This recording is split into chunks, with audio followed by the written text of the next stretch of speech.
बिल्कुल ध्यान से सुनो, बहुत इंपॉर्टेंट टॉपिक है। और जब आप लोग कहते हो या मैसेज मुझे करते हो कि सर आज चैप्टर अच्छा लगा, तो मुझे बहुत खुशी मिलती है कि मुझे लगता है मेरी मेहनत सफल हुई।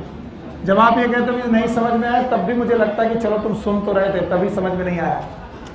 नहीं तो कुछ लोग सुनते नहीं, समझ में आया कि नहीं आया।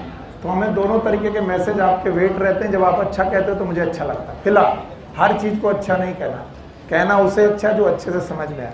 आपसे मैं बोल रहा हूँ, जब ना समझ में आए तो हाथ जरूर उठाइएगा। बताइए, एलिमेंट्री कैनाल और एसोसिएटेड ग्लैंड याद आ रहे हैं आपको? तो मैंने कहा था एसोसिएटेड ग्लैंड्स और एलिमेंट्री कैनाल मिल करके क्या बनाते हैं? Digestive system. Digestive system. और कल मैंने आपको एलिमेंट्री कैनाल पढ़ाने के बाद एसेसरी ग्लैंड से परिचय कराया था, पढ़ाया था। फिर मैंने एलिमेंट्री कैनाल के बारे में बताया था, it start from mouth and end to the anus. याद है? मुझे पूरा यकीन है कि मैं जो ये बना रहा हूँ, ये रे डायग्राम है, इसके बीच में माउथ और एनस के बीच में सब कुछ सीक्वेंस में तुम बता दोगे। बता दोगे? Just for my sake of confidence आपको बताना पड़ेगा। एक तरफ से माउथ होगा, buccal chamber, pharynx, oesophagus, stomach, duodenum, jejunum, ileum, caecum, colon.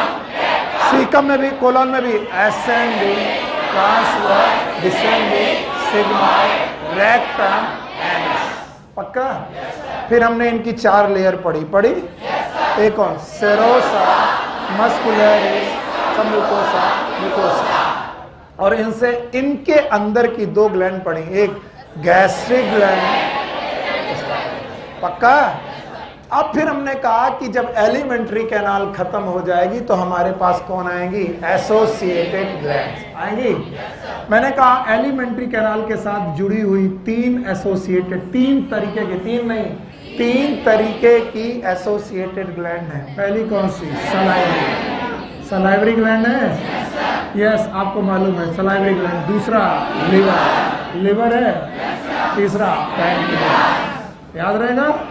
तो हमारे पास 3 तरीके की ग्लैंड है। One is salivary gland, liver, pancreas. इन तीनों ग्लैंड की खास बात है, ये एलिमेंट्री कैनाल के अंदर नहीं है बल्कि उससे एसोसिएटेड। तो सलाइवरी ग्लैंड भी एलिमेंट्री कैनाल के अंदर नहीं है, लिवर भी अंदर नहीं है, पैनक्रियास भी उसके अंदर नहीं है। तो ये एसोसिएटेड है। कल मैंने सलाइवरी ग्लैंड आपको पढ़ाई, 4 की 3।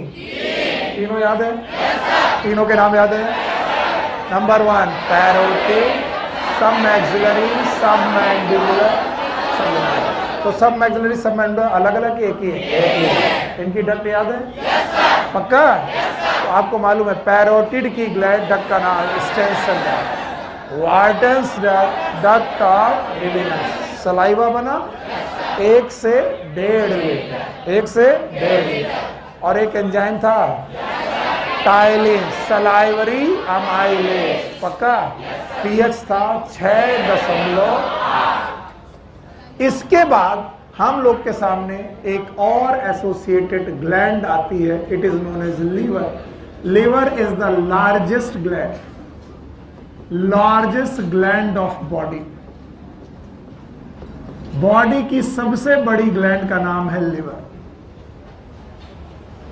अगर आप भूले नहीं हो तो आपको मैंने पढ़ाया था, there is a cavity known as thorax. क्या नाम है बेटा? थोरैक्स।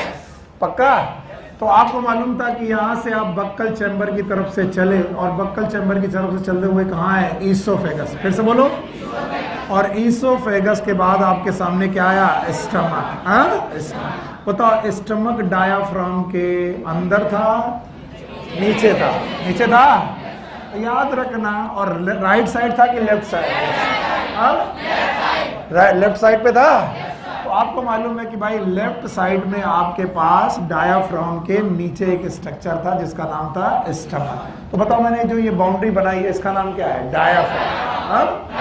तो अब आपको लीवर की मैं पोजीशन बताता हूं। It is in present in abdominal cavity. बोलो कहां पर?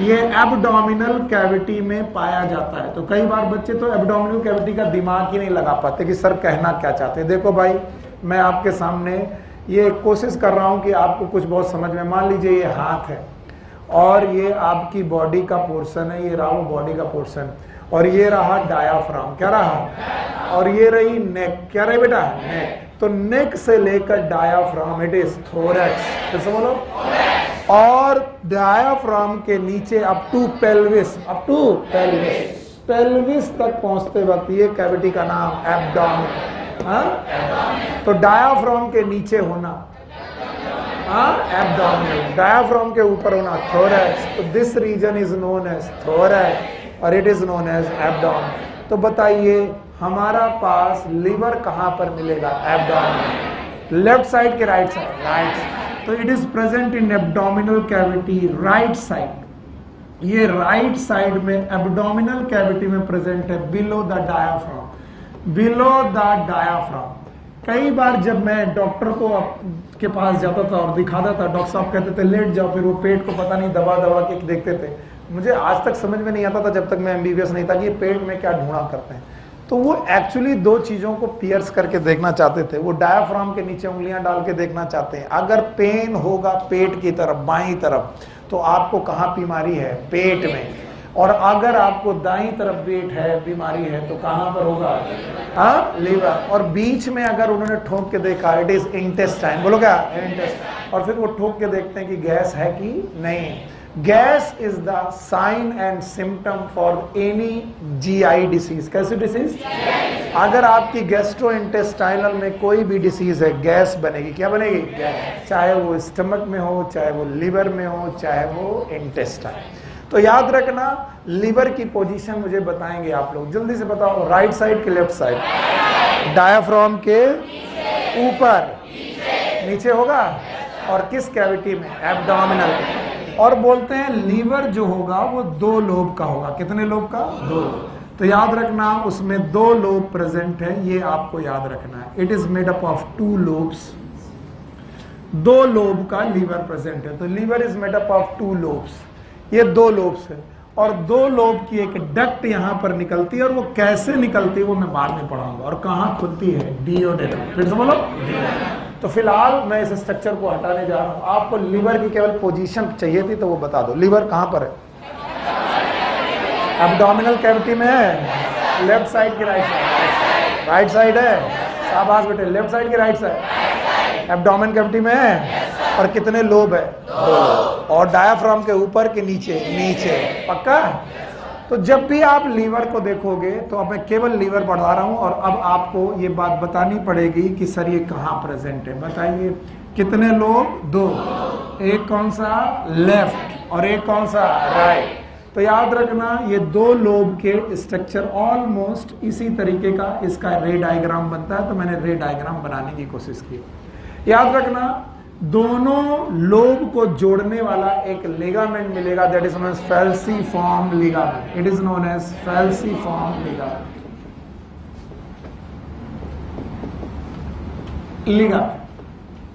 फैल्सीफॉर्म लिगामेंट आपके लीवर को 2 लोब में बांटता है। This side lobe it is known as left lobe,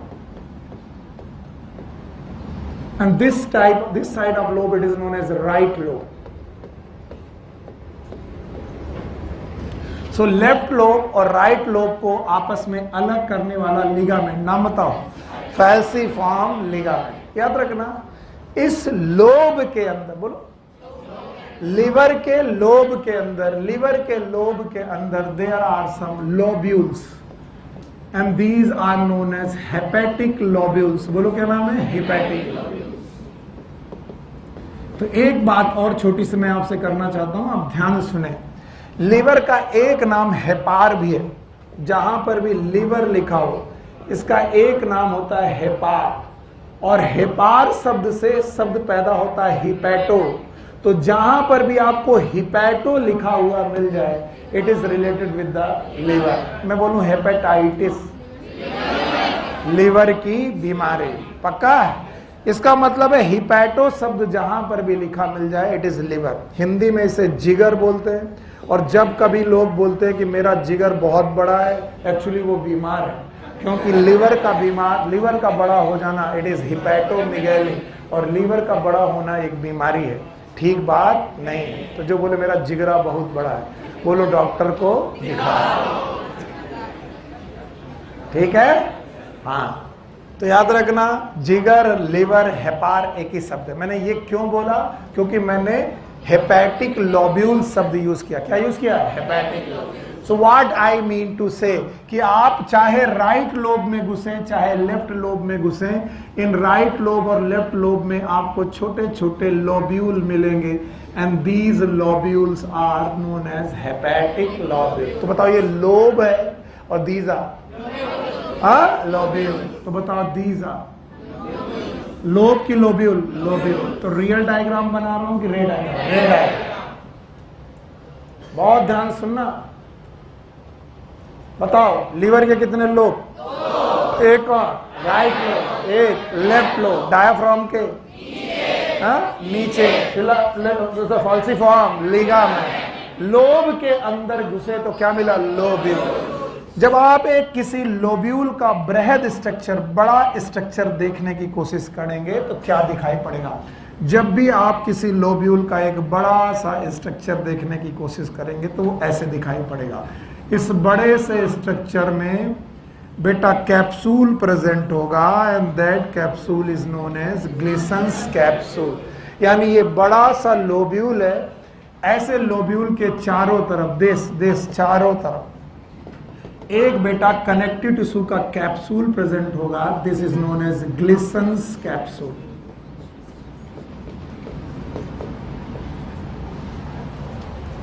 बोलो कौन सा? ग्लिसन्स।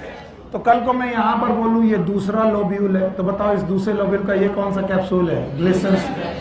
इधर भी लोब्यूल है, तो बताओ इस लेवल का लोब्यूल का क्या है? ये कौन सा? Glisson's capsule. So every lobule is surrounded by a connective tissue. नाम बोलो। हर लोब्यूल एक कनेक्टिव टिश्यू से सराउंडेड है। नाम बताओ। Glisson's capsule. ओके। इस ग्लिसन्स कैप्सूल की बाउंड्री में, जो ग्लिसन्स कैप्सूल की बाउंड्री है, इस बाउंड्री में जगह जगह पर स्ट्रक्चर्स पाए जा रहे हैं। These structures are known as portal triad. बोलो क्या नाम है? Portal triad. याद रखना, पेरीफेरी की तरफ आपको यहां पर स्ट्रक्चर मिलेंगे जिनका नाम है पोर्टल ट्रायड।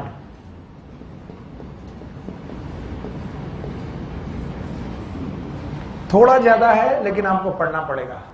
याद रखना, एक लोब्यूल के अंदर, एक लोब्यूल के चारों तरफ एक कैप्सूल है। कैप्सूल का नाम ग्लिसन्स कैप्सूल। फिर से बोलो। और ये जो ग्लिसन्स कैप्सूल है, ग्लिसन्स कैप्सूल है, याद रखना पड़ेगा। ग्लिसन्स कैप्सूल जो है, it is made up of connective tissue, और इन कनेक्टिव टिश्यू के अंदर छोटे छोटे स्ट्रक्चर पाए जा रहे हैं। नाम है पोर्टल ट्रायड। एक और बात याद रखनी है, याद रखना हर लोब्यूल के बीचों बीच एक वेन की ब्रांच है। वेन है कि वेन की ब्रांच? तो यहां पर जो है ये स्ट्रक्चर है, ये ब्लड है, ब्लड की वह ब्रांच है। It is known as hepatic vein. फिर से बोलो। तो मैं जगह जगह पर लिख रहा हूं, यहां पर एक ब्रांच है, that is known as hepatic vein branch. Branch of hepatic vein. It is not the hepatic vein, it is a branch of hepatic. इसके अलावा जो ट्रायड है, इसमें तीन चीजें प्रेजेंट है। कितनी चीजें? तीन। That's why it is known as triad. बोलो क्या बोलेंगे? ट्रायड। आप लोग ट्रायड का मतलब क्या समझते हो? एक चीज, दो चीज की तीन चीज? तो याद रखना, ट्रायड में तीन चीजें प्रेजेंट है, वो चीजें आपको याद करनी पड़ेगी, और वो मैं आपको अभी पढ़ाता हूं। चलो, पोर्टल ट्रायड में एक चीज की तीन चीज? तीन चीज। और इस पोर्टल ट्रायड में तीन चीजें हैं। पहले मेरे साथ बोलो, फिर लिखना। एक आर्टरी है, बोलो। एक आर्टरी, ऐसे बोलो। एक आर्टरी है, एक वेन है। फिर से बोलो। और एक डक्ट है। फिर से बोलो। डक्ट। फिर से बोलो। एक आर्टरी है, एक वेन है, एक डक्ट है। पक्का? अब वो वेन, हेपेटिक वेन तो नहीं हो सकती, क्योंकि हेपेटिक वेन कहाँ है? सेंटर। फिर से बोलो। एक आर्टरी है, एक वेन है, और एक डक्ट है। डक्ट है, याद रहेगा? तो याद रखना, इस पोर्टल ट्रायड में एक आर्टरी है, नाम है हेपेटिक आर्टरी। याद रखना। बोलो क्या नाम है? यस। तो कोई पूछे हेपेटिक वेन की ब्रांच कहाँ है? सेंटर में। और हेपेटिक आर्टरी की ब्रांच कहाँ है? It is not hepatic artery itself, it is the branch of hepatic artery. Let me correct myself. It is not a hepatic artery, it is a branch of hepatic artery. याद रखना एक when भी है, that is known as hepatic portal vein. बोलो क्या ना? Portal vein. याद रखना, तभी से इस ट्रायड का नाम है पोर्टल ट्रायड. फिर से बोलो पोर्टल. तो बताओ एक आर्टरी कौन सी? Hepatic artery. एक वेन कौन सी? Hepatic vein, hepatic portal vein. और एक डक्ट है, it is known as hepatic ductule. Duct का छोटा भैया, that is known as hepatic ductule. अगर बच्चे तुम ये तीनों चीजें बता देते हो, मुझे आज की क्लास का अपना काम मिल गया. मैं सोचूंगा मैंने बहुत पढ़ा दिया. बताओ क्या राइट और लेफ्ट लोब के अंदर राइट और छोटे छोटे लोब्यूल हैं? क्या इनका नाम हेपैटिक लोब्यूल है? और इनका नाम जो हेपैटिक लोब्यूल है, इनको सराउंड किया गया है. They are surrounded by Glisson's capsule. इन्हीं ग्लिसन्स कैप्सूल की बाउंड्रीज में पड़े हैं ट्रायड. ट्रायड का नाम, ट्रायड में मतलब एक लोग कि तीन लोग? तीन लोग. और इसे जिंदगी भर याद रखना क्योंकि एमबीबीएस में भी काम आएगा. तो बोलना एक आर्टरी है, एक वेन है, एक डक्ट है. पक्का? आर्टरी चूंकि लीवर की है तो नाम है हेपैटिक आर्टरी की ब्रांच. याद रहेगा. चूंकि वेन हो चुकी है कौन सी? Hepatic vein. तो हेपैटिक वेन यहां नहीं हो सकती, तो यहां पर है हेपैटिक पोर्टल वेन. मत किया करो ये स्मार्टनेस, मत करो. हेपैटिक आर्टरी है, फिर से बोलो हेपैटिक पोर्टल वेन. और इसके अलावा हेपैटिक डक्ट. डक्ट का मतलब वो जगह जहां पर कोई सिक्रीशन आके निकाला जाए, स्टोर किया जाए. तो याद रखना, सिक्रीशन लेने के लिए यहां पर एक डक्ट है. डक्ट का नाम है हेपैटिक डक्ट्यूल. फिर से बोलो हेपैटिक. अब सुनना, हेपैटिक वेन और ग्लिसन्स कैप्सूल के बीच में हिपैटोसाइट्स है. नाम बहुत आसान है याद करना. लीवर की सेल का नाम हिपैटोसाइट. और ये जो हिपैटोसाइट है, these are known as liver cell. And ये एक के रूप में है कि कॉर्ड के रूप में? कॉर्ड के. तो एनसीईआरटी लिखती है, डायग्राम नहीं बनाती, लिखती है द लिवर लोब्यूल और the hepatic lobule they have cord of hepatocytes. They have cord of hepatocytes. और डरना बिल्कुल मत. हिपैटो का मतलब लीवर, साइट्स का मतलब सेल. तो these are the liver cells. Liver cells. तो यहां पर लिवर सेल की एक एक सेल है कि कॉर्ड है? कॉर्ड. और इस वजह से ये पूरा लोब्यूल, पूरा का पूरा लोब्यूल लीवर के लिए स्ट्रक्चरल एंड फंक्शनल यूनिट बन जाता है. कैसा? Structural and functional unit of the liver. मैं पूछूंगा क्वेश्चन, मुझे चाहिए और ऐसे चाहिए. मैं बहुत धीरे धीरे समझा के पढ़ा रहा हूं, इसका मतलब मुझे जवाब चाहिए. तो बताओ लीवर के lobe structural and functional unit है कि लोब्यूल? लोब्यूल. तो हर लोब्यूल के बाहर आपको क्या मिलेगा? Glisson's capsule. क्या ट्रायड मिलेंगे? ट्रायड का नाम पोर्टल ट्रायड. पोर्टल ट्रायड में तीन चीजें मिलेगी.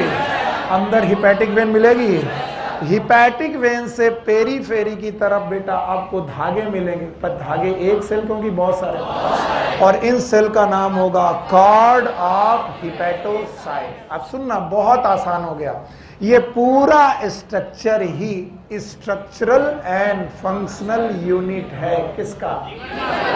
क्यों इसे सर स्ट्रक्चरल और फंक्शनल यूनिट कहा गया? क्यों? क्योंकि बेटा ये हिपैटोसाइट बाइल फॉर्मेशन करती हैं. क्या बनाती हैं? बाइल. बाइल बनाने के बाद इस बाइल को ये पोर करती हैं डक्ट्यूल में. किसमें? डक्ट्यूल. किसमें? डक्ट्यूल के अंदर घुसा देती हैं इस बाइल को. इसका मतलब बाइल बनता कहाँ है? लीवर. किन सेल में? हिपैटोसाइट में. और बनने के बाद कहाँ छोड़ा जाता है? हिपैटिक आर्टरी में, हिपैटिक वेन में. ना तो हिपैटिक आर्टरी, ना तो हिपैटिक वेन, हिपैटिक डक्ट्यूल. और ऐसी हिपैटिक डक्ट्यूल की बहुत सारी डक्ट आपस में जुड़कर एक बड़ी सी डक्ट बनाते हैं. And that is known as right hepatic duct. बोलो क्या नाम? मैं ऊपर बना रहा हूं, यहां पर बनाना चाहिए। बोलो कौन सी डक्ट? Right hepatic. और इसी तरीके से यहां पर एक डक्ट बनती है लेफ्ट हिपैटिक डक्ट। बोलो कौन कौन सी? बोलो दोनों डक्ट के नाम बताओ। तो बताओ ये डक्ट कैसे बनी? सारे डक्ट्यूल, सारे लोब्यूल के डक्ट्यूल आपस में जुड़ गए। जितने भी लोब्यूल के डक्ट्यूल थे, बच्चे थे, जुड़ करके एक डक्ट बनाई। डक्ट का नाम राइट साइड में है तो right hepatic duct, left side में तो left. So this is known as right hepatic duct. आपको लगता होगा एनसीईआरटी के बाहर है, मैं प्रूव कर दूंगा एनसीईआरटी के बाहर नहीं है। मैं वैसे भी एनसीईआरटी के बाहर पढ़ाने पर विश्वास नहीं रखता। बोलो कौन सा? और ये वाली लेफ्ट हिपैटिक डक्ट। तो दो हिपैटिक डक्ट आपके सामने बनती हैं, एक राइट हिपैटिक डक्ट और दूसरा left hepatic. Right hepatic duct और लेफ्ट हिपैटिक डक्ट दोनों आपस में जुड़कर बनाती हैं कॉमन हिपैटिक डक्ट। फिर से बोलो, this is known as common hepatic duct. तो कोई मुझे बताए डक्ट्यूल में क्या छोड़ा गया था? हाँ? तो राइट हिपैटिक डक्ट में क्या होगा? लेफ्ट में कॉमन हिपैटिक डक्ट बाइल। पक्का? और ये बाइल कॉमन हिपैटिक डक्ट से, सब लोग ध्यान सुनना, कॉमन हिपैटिक डक्ट से एक डक्ट में छोड़ा जाएगा and that duct is known as cystic duct. फिर से बोलो, ये सिस्टिक डक्ट नाम की डक्ट में छोड़ा जाएगा और सिस्टिक डक्ट इस पूरे बाइल को स्टोर कर देगा इनटू गॉल ब्लैडर। फिर से बोलो, गॉल ब्लैडर। मेरे क्वेश्चन का जवाब जितने भी बच्चे देंगे मुझे अच्छा लगेगा। बताओ बाइल बनता कहाँ है? लीवर में। स्टोर कहाँ होता है? लीवर से ये बाइल कैसे निकलता? बोलो, right hepatic duct, left hepatic duct, common hepatic duct आपस में जुड़ गई। बताओ कौन है? Cystic duct. मिलकर के यहां पर गॉल ब्लैडर में भरा। गॉल ब्लैडर में जो भरा गया उसका नाम बाइल। पता है? तो बाइल बना कहाँ? लीवर में। स्टोर कहाँ? बोलते हैं बाद में यही बाइल, बाद में यही बाइल बेटा, बाद में यही बाइल कॉमन बाइल डक्ट और कॉमन सिस्टिक डक्ट और कॉमन हिपैटिक डक्ट से होते होते एक डक्ट में पहुंचता है and this duct is known as CBD. नाम याद रहेगा? बीसीडी नहीं, CBD, known as common bile duct. फिर से बोलो, it is known as common bile duct. और कॉमन बाइल डक्ट से होते होते ये डिओडेनम में पहुंचेगा। कहां पर पहुंचेगा? डिओडेनम। भूल गया? याद है? और उसी डिओडेनम में, याद करो, उसी डिओडेनम में एक यहां पर पैनक्रियाज होगा। बोलो क्या होगा? फिर से बोलो। तो पैनक्रियाज की एक डक्ट आ रही होगी। किसकी डक्ट आ रही है? पैनक्रियाटिक डक्ट आ रही होगी। मैं इसे और डिटेल में पढ़ाऊंगा, चिंता मत करना। पैनक्रियाटिक डक्ट और common hepatic, common bile duct आपस में जुड़ करके एक डक्ट बनाएंगी, that is known as common bile duct. फिर से बोलो, it is hepato pancreatic duct. जो गलती हो गई मुझसे, ध्यान सुनना। ये बोलो, ये कौन सी डक्ट है? Right hepatic. ये कॉमन हिपैटिक, ये सिस्टिक डक्ट, दोनों जुड़ गई। क्या बनाया? Common bile duct. फिर से बोलो, कॉमन बाइल डक्ट डिओडेनम में पहुंची। पहुंचने के पहले इधर से क्या आया? पैनक्रियाटिक डक्ट आई। पैनक्रियाटिक डक्ट और कॉमन बाइल डक्ट जुड़ी और एक डक्ट बनाई, that is known as hepato. Hepato मतलब लीवर, लीवर से आने वाली। पैनक्रियाटिक मतलब पैनक्रियास। तो बताओ, हिपैटो पैनक्रियाटिक डक्ट बनी। और भाइयों बहनों, ये हिपैटो पैनक्रियाटिक डक्ट एक पाउच में खुली। किसमें खुली? पाउच में खुली। पाउच जैसे स्ट्रक्चर में खुली, लेकिन ये पाउच डिओडेनम में है और इस पाउच का नाम है एम्पुला ऑफ वेटर। बोलो, एम्पुला ऑफ वेटर। मैं फिर से बना दूंगा, चिंता मत करना, पहली बार में देखते जाओ। बोलो कौन? Ampulla of waiter. और इस एम्पुला ऑफ वेटर को बेटा सराउंड करने के लिए इंस्पिंक्टर है। क्या बेटा? Sphincter. And this sphincter is known as sphincter of Oddi. फिर से बोलो, इंस्पिंक्टर ऑफ ओडाई। बहुत सारे लोगों के दिमाग की बत्तियां बंद और खुल रही हैं, वो समझ नहीं पा रहे कि क्या पढ़ाना चाह रहे हैं। मैं कह रहा हूं ये डक्ट सिस्टम को तुम छोड़ दो, मैं इसको डिटेल में फिर ले जाऊंगा, मेरे पास बहुत टाइम है और बहुत समझाने के लिए समय, अभी मेरा कोर्स अच्छा चल रहा है, इसलिए तुम इस पे ध्यान लगाओ, इस पे ध्यान लगाओ। मैं इस डक्ट को तो वैसे भी समझा दूंगा। चलो, आपको लीवर के लोब याद है? एक की दो लोब हैं। दो लोब में एक राइट और एक लेफ्ट, दोनों लोब को बीच में डिवाइड किया गया है किसने? लिगामेंट। लिगामेंट का नाम फाल्सिफॉर्म। क्या आपके पास फाल्सिफॉर्म लिगामेंट है? फाल्सिफॉर्म लिगामेंट ने आपके दो लोब लीवर कर दिए, राइट और लेफ्ट। ये पूरा लीवर राइट साइड में है, फिर भी दो पार्ट में, राइट एंड लेफ्ट। जब लिवर के अंदर घुसोगे, इधर नहीं देखोगे तो मजा आएगा, जब लिवर के अंदर घुसोगे तो आपको छोटे छोटे लोब्यूल मिलेंगे। ये लोब्यूल एक दूसरे से अलग क्यों हैं? क्योंकि इनके चारों तरफ है कैप्सूल। तो कैप्सूल का नाम याद है? नाम बताओ। Glisson's capsule. तो क्या ये भी एक कैप्सूल है? ये भी एक कैप्सूल है, ये भी कैप्सूल है, ये भी कैप्सूल है। तो इंटर कैप्सूलर सरफेस पर, दो कैप्सूल के बीच की सरफेस पर, एक कैप्सूल इधर एक कैप्सूल इधर के सरफेस पर ट्रायड हुआ। ट्रायड का नाम पोर्टल ट्रायड, पोर्टल ट्रायड। और हर लोब्यूल के सेंटर में ब्रांच ऑफ हिपैटिक वेन। फिर से बोलो, फिर से बोलो। और पोर्टल ट्रायड में एक आर्टरी, एक वेन, एक डक्ट। और चूंकि लीवर की है तो हिपैटो शब्द आएगा, आएगा तो बोलो hepatic artery, hepatic portal vein. Hepatic vein मत बोलना क्योंकि हिपैटिक वेन बीच में है, तो hepatic portal vein, hepatic artery, hepatic portal vein, hepatic. पक्का? फिर तुम्हें बोला गया हिपैटिक वेन से पेरीफेरी की तरफ लीवर की सेल है, सेल का नाम हिपैटोसाइट। बोलो एक एक करके कि cord, cord, these are known as cord of hepatocyte. और इन्होंने क्या बनाया है? बाइल, बाइल बनाया है। और बाइल बना है और कहाँ डाला गया है? डक्ट्यूल।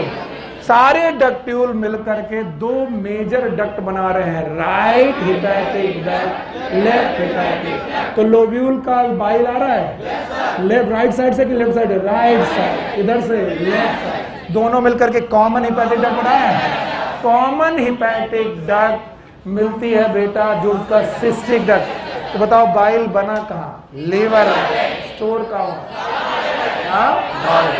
और रिलीज कहाँ किया गया? डियोडेनम। डियोडेनम में जब रिलीज किया गया तो एक डक्ट से बोलो CBD। What is CBD?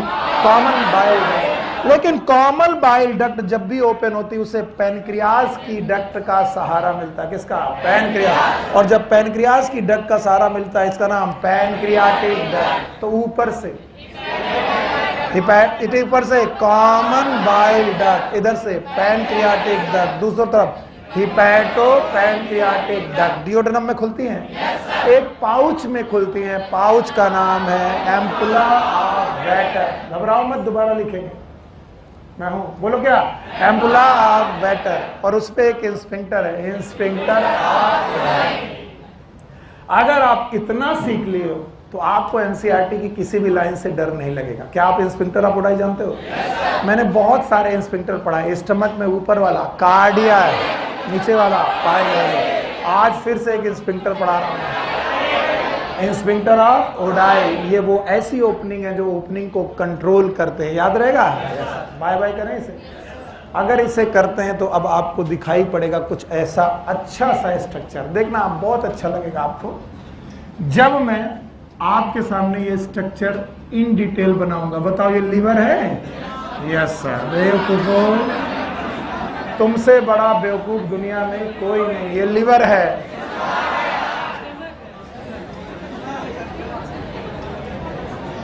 पता नहीं भगवान। अच्छा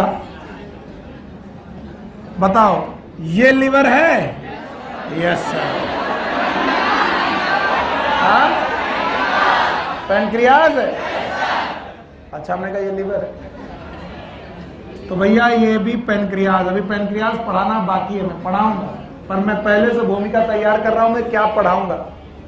अच्छा बताओ, क्या यहाँ पर आपके पास 2 लोब का किडनी है? यस। किडनी की लीवर? लीवर। पक्का? अच्छा, आप देखता हूं डक्ट सिस्टम को नीले से बनाते हैं, शायद पकड़ पाओ। बताओ, राइट साइड से आई? नाम बताओ। लेफ्ट से आई? नाम बताओ। Left hepatic. पक्का? अच्छा, इधर से आया? ये कौन है? Gall bladder. बोलो, सिस्टिक डक्ट। सिस्टिक डक्ट आया? क्या cystic duct common hepatic duct से जुड़ा? क्या बनाया? CBD। Common bile duct. अब जो मैं पूछूं बताते जाओगे? हाँ बोलो, ये क्या है? Right hepatic duct. वाह मेरे बच्चे, तुमसे अच्छा बच्चा तो मैंने आज तक कभी मिला ही नहीं मुझे। और ये वाला left hepatic. Left hepatic duct. जब तक कि तुम खुद नहीं बोलने लगोगे कि सर बहुत हुआ, तब तक मैं तुम्हारे हालत खराब करता रहूंगा। एक राइट और एक लेफ्ट। फिर ये कॉमन है?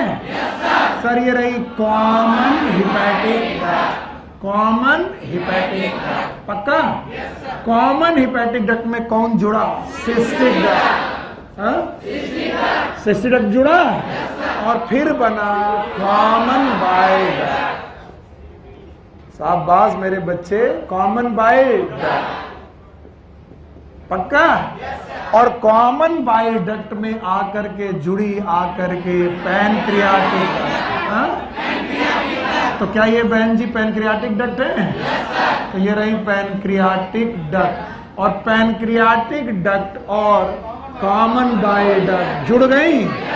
बोलाओ क्या बना? Hepato pancreatic. Hepato pancreatic duct. पक्का? और हिपैटो पैनक्रियाटिक डक्ट एक एम्पुला में खुला है। Ampulla ampulla sphincter of Oddi. Sir ये क्या कर दिया? बहुत गड़बड़ किया। Page number 261। ये है मेरा NCERT प्रूफ। हम इसलिए अब वो हरा हरा डायग्राम हम आपसे बनवाएंगे। अब तुम बनाओगे और बनाकर बताओगे। अब मैं कोई स्ट्रक्चर नहीं बनाऊंगा सिवाय इन 2 स्ट्रक्चर के। बताओ इसमें से एक, ये वाली लेफ्ट, ये वाली राइट। अरे हरा हरा दिख रहा? कुछ नहीं दिख रहा। पेज नंबर 261 देखो, हरा हरा दिख रहा होगा। ये वाली बताओ। Left, left hepatic duct. ये वाली सर राइट हिपैटिक डक्ट। ये रहा NCERT से प्रूफ जो मैं पढ़ा रहा हूं। बताओ ये वाला? अरे मेरे बच्चे, तुम्ही से तो मैं जीता हूं, तुम लोग ही मुझे जिता देते हो। ये कॉमन हिपैटिक डक्ट है? अच्छा बताओ, ये वाली डक्ट सिस्टिक डक्ट। अरे तो इसके आगे हाँ यही हरा हरा गॉल ब्लैडर बना हुआ है। Gall bladder. और इस डक्ट का नाम सिस्टिक डक्ट। देखा, एक चीज को 3-3 बार पढ़ाने वाला टीचर तुम्हें मिलेगा नहीं तो मुझे याद करोगे एक दिन। अब याद रखना, यहां पर एक डक्ट, नाम बताओ। Common bile duct. तो ये रहा कॉमन बाइल डक्ट। बोले सर इतना भी जरूरी नहीं होता जितना आप ज्यादा पढ़ा देते हो। उन पीछे वाले बैठे से बच्चों से पूछो जो ऐसे उचक उचक के देख रहे, उनके लिए पढ़ाते हैं। अच्छा बताओ, इधर से एक डक्ट आ रही है, नाम बताओ। पैनक्रियाटिक। वाह मेरे बच्चे, इट इज पैनक्रियाटिक। और पैनक्रियाटिक डक्ट और कॉमन बाइल डक्ट जुड़ रही हैं। It is known as hepato pancreatic duct. Hepato pancreatic duct. और हिपैटो पैनक्रियाटिक डक्ट जुड़ रही हैं और जुड़ने के बाद एक पाउच में खुल रही हैं। इस पाउच का नाम है एम्पुला ऑफ वैटर। ये कहां पाया जाता है? Ampulla of वैटर। वाटर नहीं, वैटर। दिखाई पड़ा? बस तुम्हारे लिए किया। और इस जगह की ओपनिंग को सराउंड करेंगे sphincter of Oddi. Sphincter of Oddi. और याद रखना, ओडी लिख लो। याद रखना, एक इंस्फिंक्टर सीबीडी में भी होता है और पैनक्रियाटिक डक्ट के खुलने के पहले, that is known as sphincter of Boyden. आपकी बुक पे नहीं है, लिख लीजिएगा, sphincter of बॉयडन।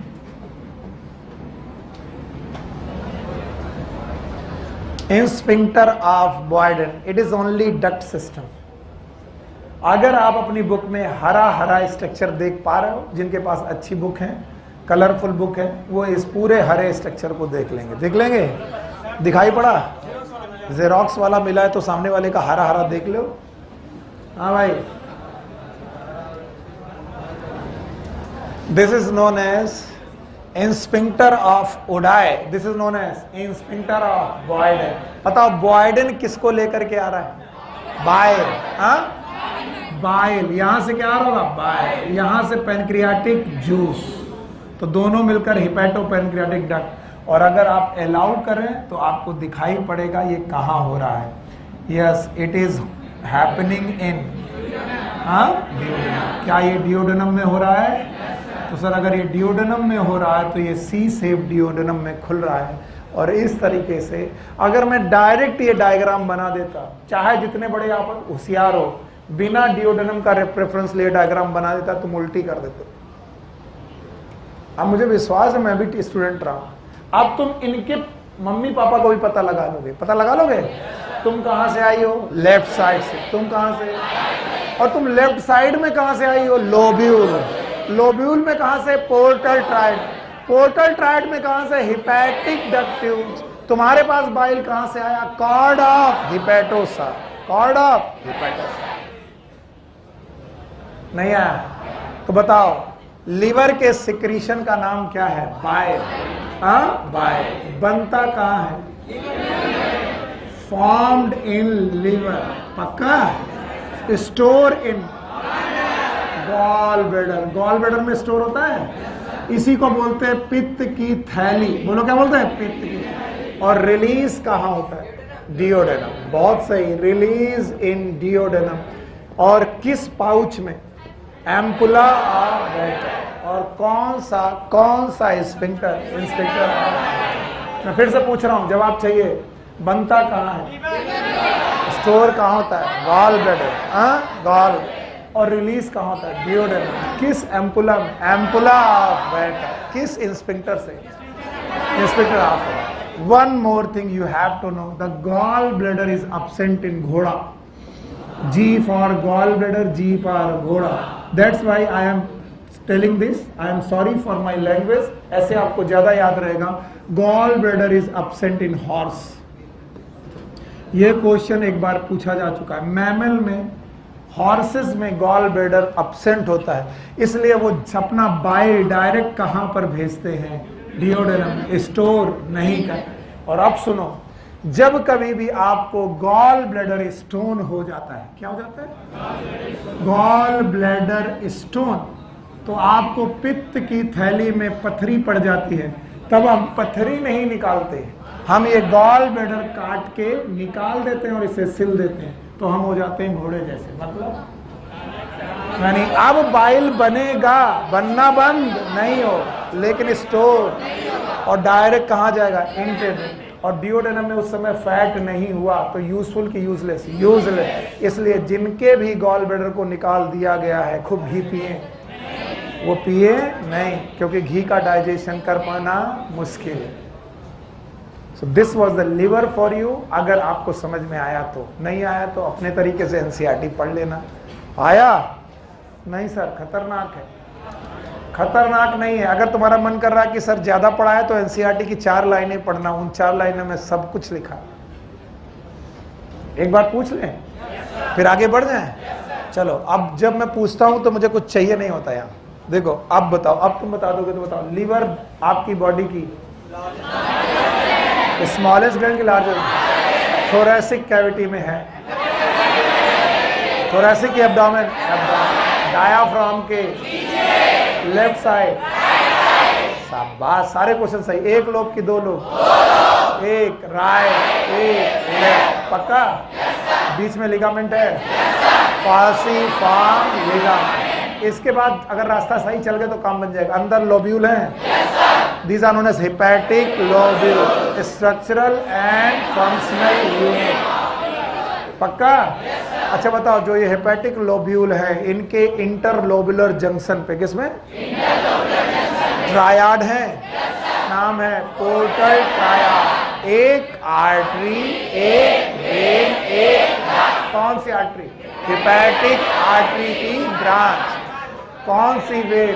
Hepatic portal vein की ब्रांच। याद आएगा?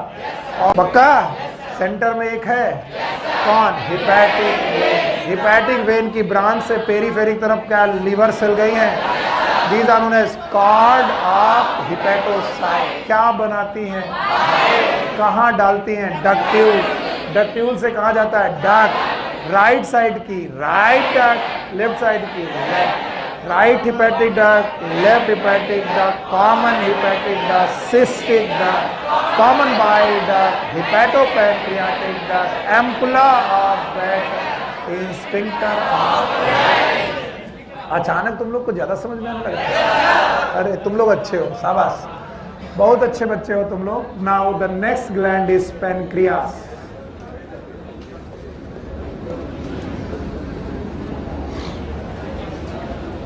Pancreas is a mix gland.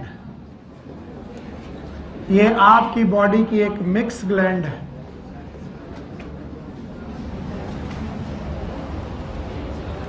Mix gland का मतलब है इसमें दो तरीके के सिक्रीशन है।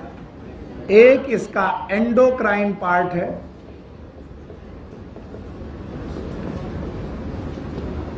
it have endocrine part as well as it have the exocrine part.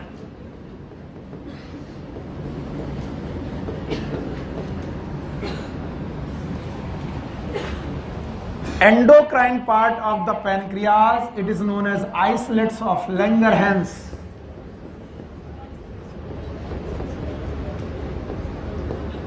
Islets of Langerhans. And these are the ductless glands.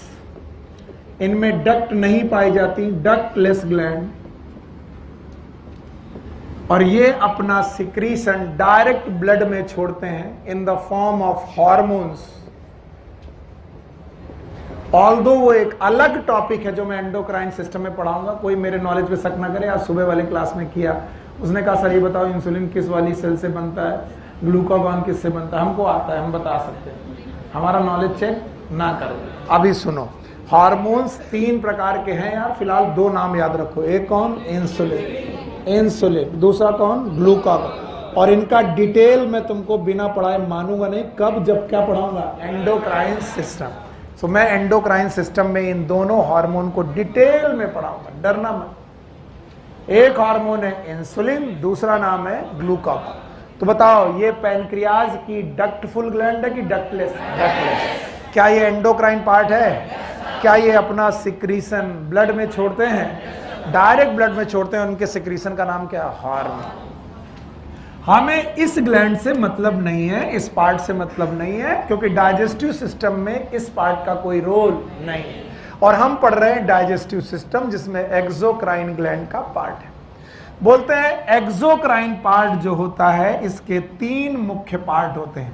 पहला हेड, फिर नेक और फिर बॉडी। प्लीज इसे पक्षी मत समझिएगा।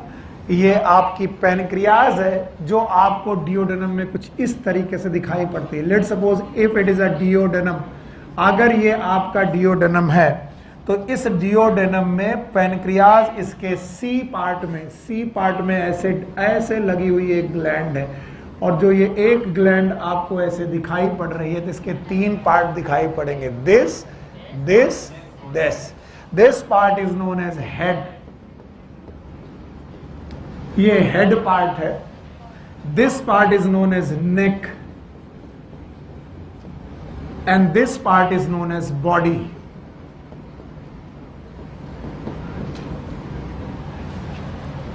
And exocrine part is actually ductful part. इसमें ductful part है, डक्टेड पार्ट है। डक्टेड पार्ट का मतलब है यहां पर पार्ट जो है वो डक्ट है और डक्टेड पार्ट के जितने भी सिक्रीशन होते हैं, these are not the hormones. Ducted part के सिक्रीशन को हम लोग जूस का नाम देते हैं। क्या नाम देते हैं? जूस।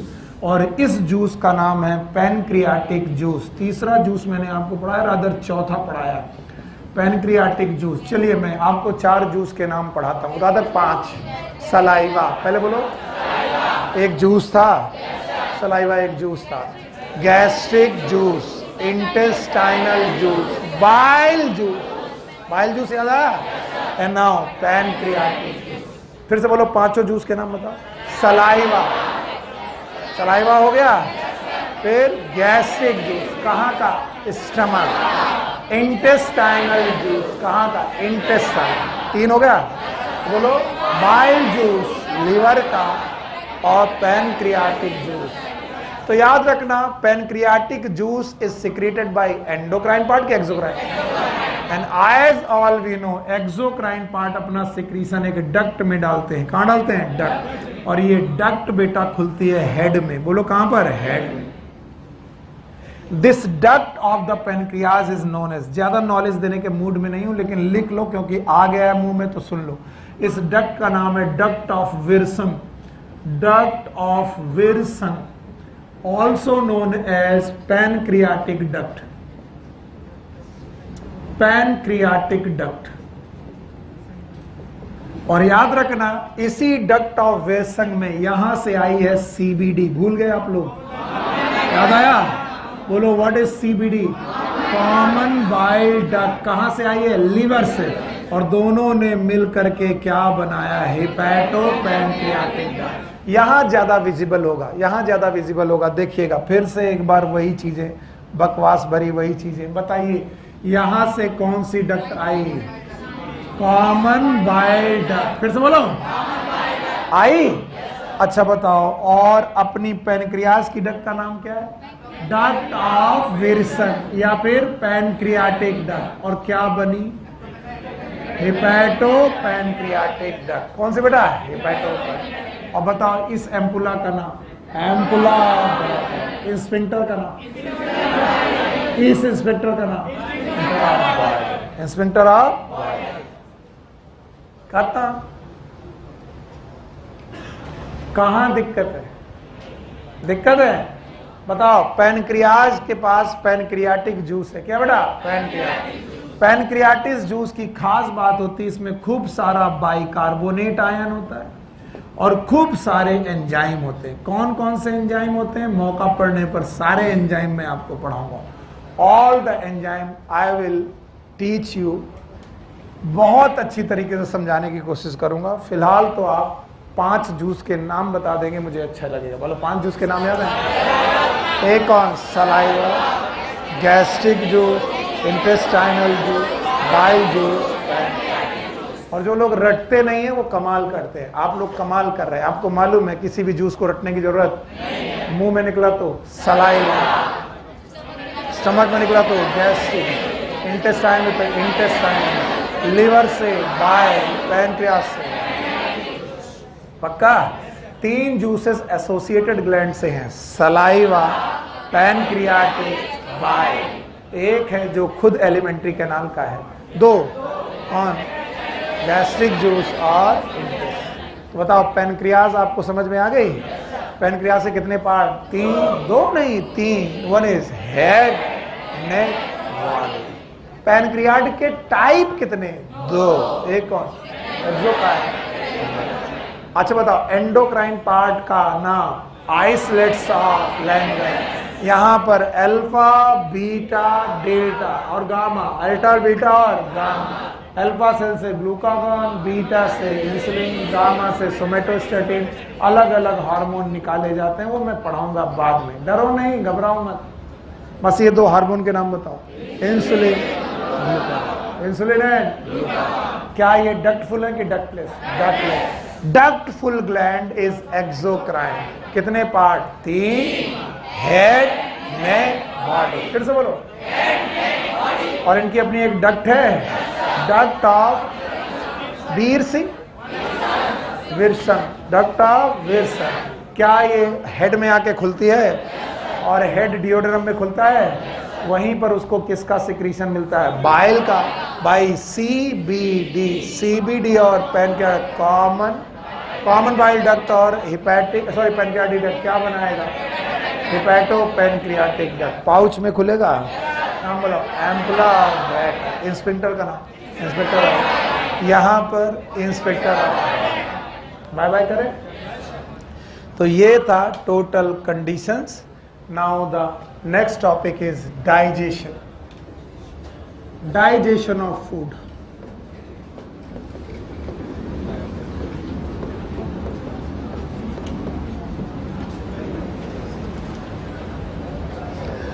मुझे मालूम है मेरे बच्चे मुझे निराश नहीं करेंगे। मैंने ये डेफिनेशन पहले पढ़ा रखी और मैंने पढ़ाया था कि कई बार चीज़ें कॉम्प्लेक्स होंगी। खाना आपको सिंपल मिलेगा कि कॉम्प्लेक्स? आपको मिलेगा नॉन एब्जॉर्बेबल, एब्जॉर्ब करने लायक नहीं मिलेगा, पक्का? और इनसॉल्युबल। तो आपको जो फूड मिला है वो सिंपल है कि कॉम्प्लेक्स? कॉम्प्लेक्स। एब्जॉर्बल कि non absorb? Non absorb. Soluble कि इनसॉल्युबल? पक्का? हमने कहा इस खाने को हमें बनाना है सिंपल, सिंपल, एब्जॉर्बेबल, एब्जॉर्बेबल और सॉल्युबल। क्योंकि बेटा अगर हमने ये नहीं किया तो हमारे पांचों स्टेप नहीं हो पाएंगे। 5 स्टेप में पहला इंजेशन, डाइजेशन, एब्जॉर्प्शन, एब्जॉर्प्शन नहीं होगा, एसिमिलेशन नहीं होगा, और इजेशन फिर कैसे होगा? तो बताओ, एब्जॉर्प्शन नहीं। तो बोलते हैं हमें अपने खाने को कॉम्प्लेक्स से सिंपल बनाना है, नॉन एब्जॉर्बल से एब्जॉर्बल बनाना है, इनसॉल्युबल से सॉल्युबल बनाना है। और इसके लिए भगवान ने हमें एक प्रोसेस दिया है। क्या दिया है? और इस प्रोसेस का नाम है डाइजेशन। तो वैसे तो मैं पढ़ा चुका हूं, मैं केवल एक बार पूछना चाहता हूं, व्हाट इज डाइजेशन? बता पाओगे? तो किसी ने कहा डाइजेशन इज ब्रेक डाउन। बस इतना बहुत है, इतना बहुत है। आपने इतना बोल दिया, मजा आ गया। बोलो कैसा? Break down. तो अगर आप इतना बोल दोगे मेरा काम बन जाएगा। मैं पूछूं what is digestion? Break down, टूट जाना। That's why digestion is sometime is known as hydrolysis. फिर से बोलो। पानी की प्रेजेंस में बड़े बड़े मॉलिक्यूल का छोटे छोटे, नॉन एब्जॉर्बल मॉलिक्यूल का एब्जॉर्ब, इनसॉल्युबल मॉलिक्यूल का सॉल्युबल मॉलिक्यूल में टूट जाना, it is known as digestion. The other name of digestion is hydrolysis. Chemistry में जाने कितनी बार हाइड्रोलिसिस पढ़ी आपने?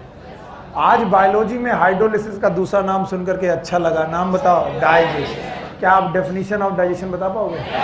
It is a break down of complex non absorbable insoluble substance into simple absorbable and soluble substance. पक्का? बोलते हैं जो digestion है एक्चुअली ये 2 प्रकार का होता है। कितने प्रकार का? 2। One is known as mechanical digestion.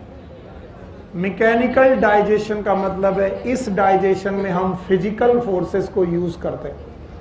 We use the physical forces.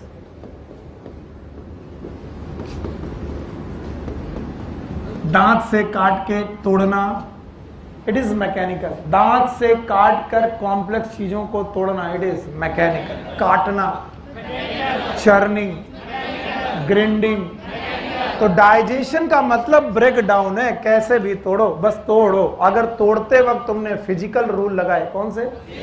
Chemistry के रूल नहीं, फिजिकल रूल लगाए, तो ऐसा डाइजेशन क्या कहलाएगा? मैकेनिकल। और अगर आपने खाने को तोड़ते वक्त एंजाइम यूज किए, क्या यूज किए? इस तरीके के डाइजेशन का नाम है केमिकल डाइजेशन। याद रखना, केमिकल डाइजेशन के लिए जरूरी होंगे जूसेस। क्या जरूरी होंगे? जूस। और इसी दिन के लिए मैंने 5 जूस पढ़ाए हैं, याद है? अगर नहीं बोलोगे तो कनपटी मारेंगे। अगर आपको केमिकल डाइजेशन करना है तो कितने जूस चाहिए? 5। सलाइवा,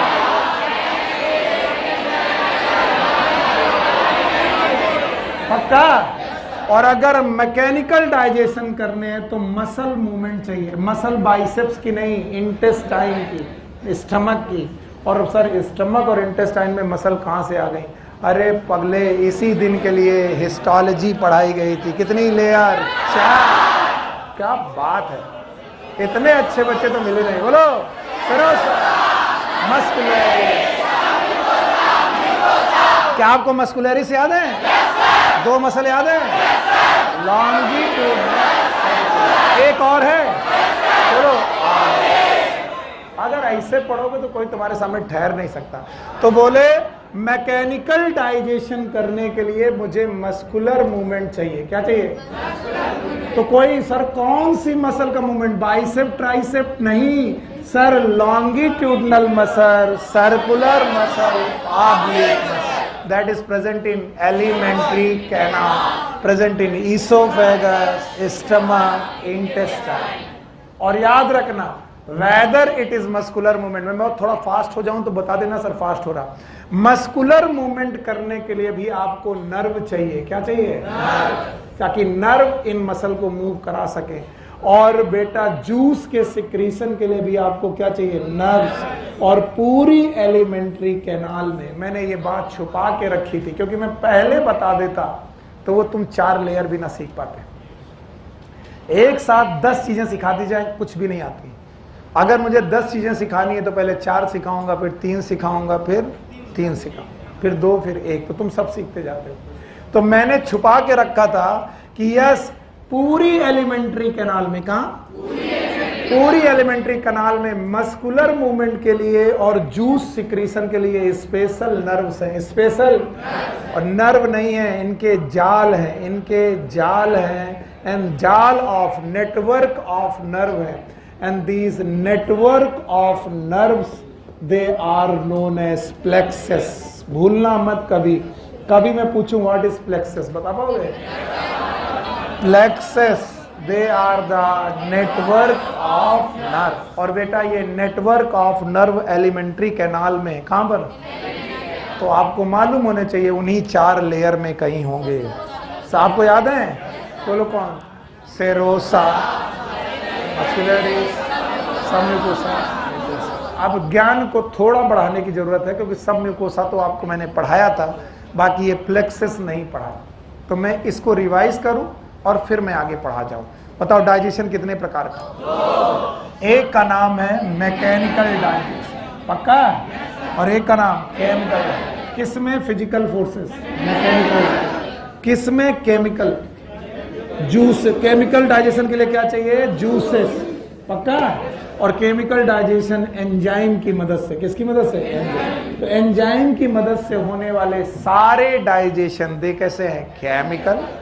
और बेटा मस्कुलर मूवमेंट से होने वाले सारे डाइजेशन क्या है? हाँ, मैकेनिकल। डाइजेशन का मतलब ये नहीं होता कि कोई बड़ी चीज है। डाइजेशन का मतलब ब्रेड। 3 बार बोलो। डाइजेशन तुमने दांत से भी किया है। जब तुमने रोटी तोड़ी है डाइजेशन शुरू, क्योंकि क्या कर दिया? Break down. पर वो डाइजेशन मैकेनिकल है। कैसा है? मैकेनिकल। तो डाइजेशन कितने प्रकार का? 2। एक कौन? मैकेनिकल, दूसरा। और मैकेनिकल डाइजेशन के लिए कौन से मूवमेंट? मस्कुलर। और केमिकल के लिए बोलो एंजाइम। एंजाइम और जूसेस सिक्रेटेड करने के लिए नर्व, और इनको के लिए भी नर्व। और नर्व अकेले की ग्रुप में और group of nerve is plexus. कुल मिलाकर के पूरी एलिमेंट्री कैनाल में 2 प्लेक्सस हैं। उनको समझने के लिए एक बार मैं आपको फिर से परेशान करूंगा, एक बार और, फाइनल टाइम। क्या आपको 4 लेयर याद हैं? सबसे बाहर की लेयर सेरोसा। बेटा बिल्कुल भी टाइम वेस्ट मत करना। अगर कोई भी चीज ऐसी उल्टी सीधी मेरे से डायग्राम बन जाए, हंसने की बजाय उसको समझने की कोशिश करो। याद रखना, हमारे पास सबसे बाहर की तरफ है सेरोसा।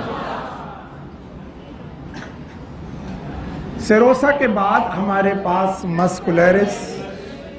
बिल्कुल बेटा, देखो नाटक मत करो। मेरी आवाज की मिमिक करके तुम्हें कुछ मिलेगा नहीं, कुछ भी नहीं मिलने वाला। थोड़ा बहुत अगल बगल वाले 1-2 हंस देंगे, उससे तुम्हारा कुछ नहीं होगा। तुम यहीं के यहीं रह जाओगे। फिर अगली साल किसी टीचर का मजाक बना रहे हो, एक्चुअली बन तुम्हारा रहा होगा। बताओ ये वाली कौन सी मसल है? लॉन्गिट्यूड। It is longitudinal. और लॉन्गिट्यूडनल मसल के बाद हमारे पास एक मसल का ग्रुप आता है सर्कुलर। क्या ये सर्कुलर मसल्स है? These are known as circular muscles. दोबारा जहमत उठा रहा हूं, इसका मतलब है कि कुछ चीज वहां नहीं जानबूझ के पढ़ाई, यहीं पढ़ानी थी। और दोनों को मिलाकर क्या बोला है? मस्कुलर।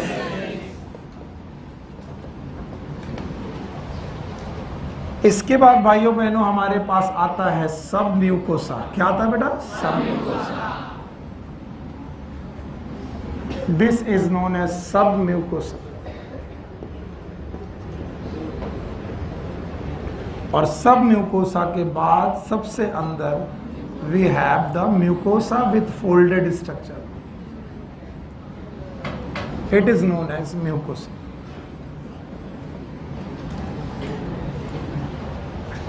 काफी थक गए आप डायग्राम बनाते पर। मैं आपके लिए माफी मांगता हूं कि मैंने आपसे दोबारा डायग्राम बनवाया। ऐसा मुंह बना रहे हो गधों। हाँ भाई, बोले नहीं सर माफी मत मांगिए। नर्व का एक जाल लॉन्गिट्यूडनल और सर्कुलर मसल के बीच में पड़ा हुआ है। लॉन्गिट्यूडनल और सर्कुलर मसल के बीच में पड़ा हुआ है। और मैंने इतनी जहमत करके ये इसलिए बनाया है ताकि तुम समझ सको ये मसल के बीच में पड़ा है। कहां पर पड़ा? और मसल के बीच में ये नर्व का प्लेक्सस पड़ा है। तो कोई बेवकूफ भी बता देगा इस मसल प्लेक्सस, सॉरी इस नर्व प्लेक्सस का काम क्या होगा? मसल का मूवमेंट। मसल का, और मसल का मूवमेंट इन एलिमेंट्री कैनाल में कहलाता है पेरिस्टालसिस। बोलो क्या? तो आपकी डाइजेस्टिव सिस्टम में जितना भी पेरिस्टालसिस हो रही है, क्या हो रही है? पेरिस्टालसिस, गैस्ट्रिक मूवमेंट हो रहे हैं, वो लॉन्गिट्यूडनल और सर्कुलर मसल की वजह से हो रहे हैं, पर एक नर्व प्लेक्सस की वजह से हो रहे हैं। इस नर्व प्लेक्सस का नाम है माइएंट्रिक प्लेक्सस। माइएंट्रिक कभी अगर तुम्हें रटने में दिक्कत लग जाए तो मायो मतलब मसल, मायो मतलब तो मसल के बीच का plexus, it is known as myenteric nerve plexus. बोलो, फिर से बोलो। तो बताओ माइएंट्रिक नर्व प्लेक्सस कहां पड़ा है? लॉन्गिट्यूडनल मसल और सर्कुलर मसल के बीच में। दिख रहा है ये पीछे से दिख रहा है? माइएंट्रिक प्लेक्सस का मेन काम है मस्कुलर मूवमेंट। आप घबराना मत, बताते जाना। और कोई बेवकूफ भी बता देगा, रटने की जरूरत नहीं है। जब मसल के बीच में नर्व पड़ी है, किसके बीच में? मसल, तो वो अगर स्टिमुलेट करेगी तो लॉन्गिट्यूडनल और सर्कुलर मसल को स्टिमुलेट करेगी। और जब लॉन्गिट्यूडनल और सर्कुलर मसल स्टिमुलेट होंगी तो मसल मूवमेंट होंगे, और इंटेस्टाइन में मसल मूवमेंट होंगे तो खाना नीचे जाएगा। मैंने एक क्वेश्चन पूछा एक बच्चे से, मैंने कहा तुम खाना खाते हो तो इसोफेगस में नीचे क्यों जाता? तो कहता सर चूंकि हम लोग ग्रेविटी में खड़े हैं। हमने कहा लेट के खाओगे तो तब भी जाएगा सर, पर कैसे जाएगा?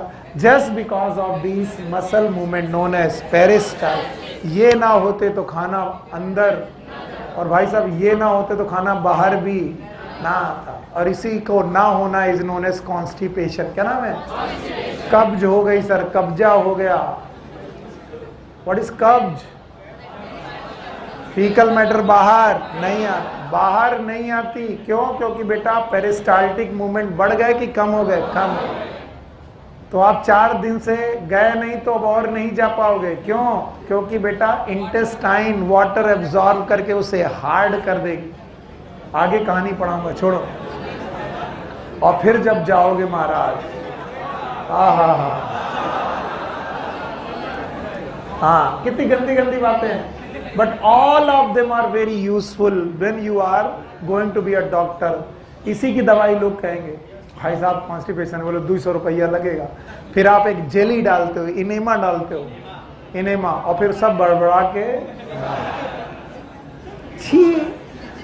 अच्छा चित्रांश, मैंने तुम्हें देखा तुम्हें बड़ा बुरा लगता है, तो तुम बेटा जगह बदल दो, क्योंकि ये डॉक्टरी में केवल यही मिलेगा। क्या मिलेगा? पॉटी मिलेगा, सुसु मिलेगा, बलगम मिलेगा। एक पैथोलॉजी की लैब में, पैथोलॉजी समझते हो? जहां जांचें होती वहां की लैब में लिखा था आपके लिए ये स्टूल हो सकता है, आपके लिए ये यूरिन हो सकता है, आपके लिए ये स्पुटम हो सकता है, हमारे लिए ये ब्रेड एंड बटर है। 3 दिन हमें लग गए समझने में। हमने फिर एक प्रोफेसर से पूछा ऐसे डरते हुए, ऐसे जूनियर, हमने कहा सर ये स्टूल, यूरिन और चला ये स्पुटम बलगम तुम्हारे लिए ब्रेड बटर कैसे हो गया? तो बोले अगर इसकी जांच नहीं कराएंगे तो पैसा नहीं मिलेगा, पैसा नहीं मिलेगा तो घर में हम ब्रेड बटर खरीद। तब से मुझे प्यार हो गया, हाय मेरा स्टूल, हाय मेरा स्पुटम। तो बताओ, स्टूल, यूरिन एंड स्पुटम दुनिया भर के लिए गंदगी है, हमारे लिए ब्रेड एंड बटर नहीं है, अभी नहीं है। अभी तो तुम हमारी ब्रेड एंड बटर और तुम ही बदतमीजी कर रहे हो, यही है। राजन, तुम पे मैंने बहुत पैसा लगाया है और तुम्हारे कैरेक्टर और तुम्हारी प्रोटोटाइप, तुम्हारे फेस वैल्यू पर मैंने अपनी कैरेक्टर रखा हुआ है।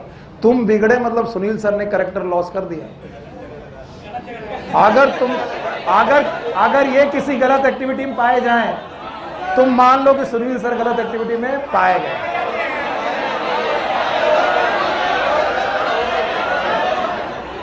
और बेटा तुम चाहोगे कि सुनील सर गलत एक्टिविटी में हो, तो ये गलत एक्टिविटी करते मिल जाए तो इनको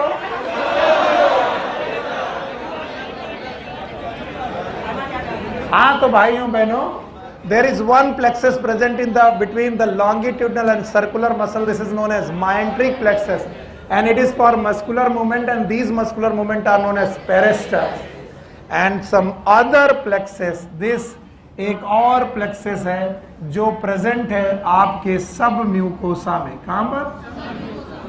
सब म्यूकोसा में प्रेजेंट है, सब म्यूकोसा में एक प्लेक्सस प्रेजेंट है, and this is known as submucosal plexus. Submucosal plexus,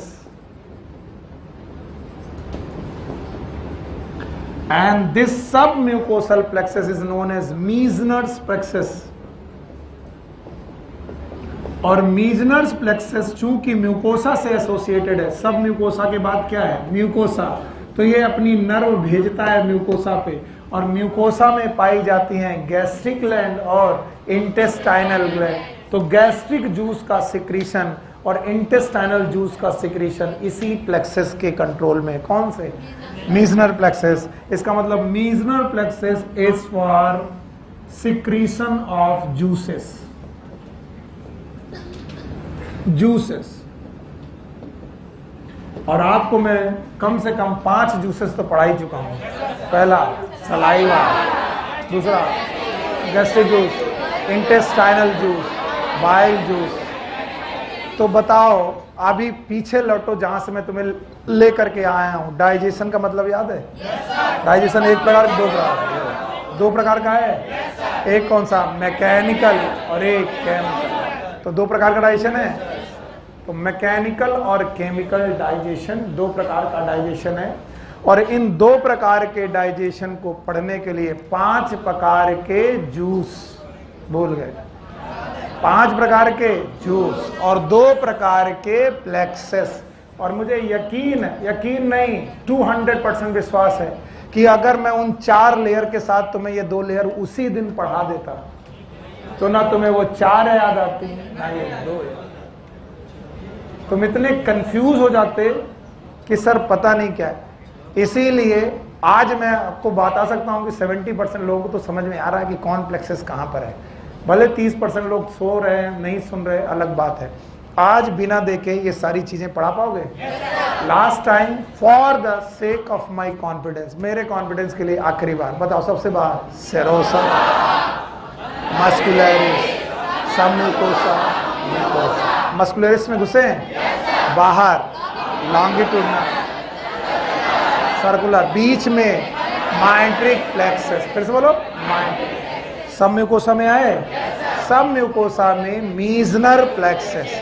अगर कोई उठा करके भी पूछे कि बताओ माइंट्रिक, मायो मतलब मसल, मसल का प्लेक्सस क्या करता होगा? बोले यार मसल के मूवमेंट। इसका मतलब वो मैकेनिकल डाइजेशन में कि केमिकल? मैकेनिकल। कैसा?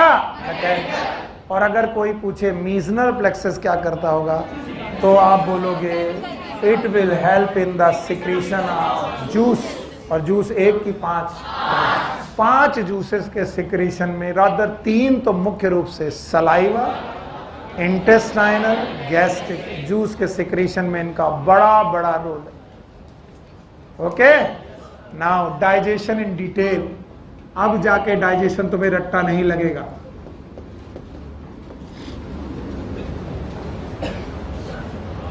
अपने आप को एक इंफॉर्मेशन दो, खाना जहां रुकेगा, बोलो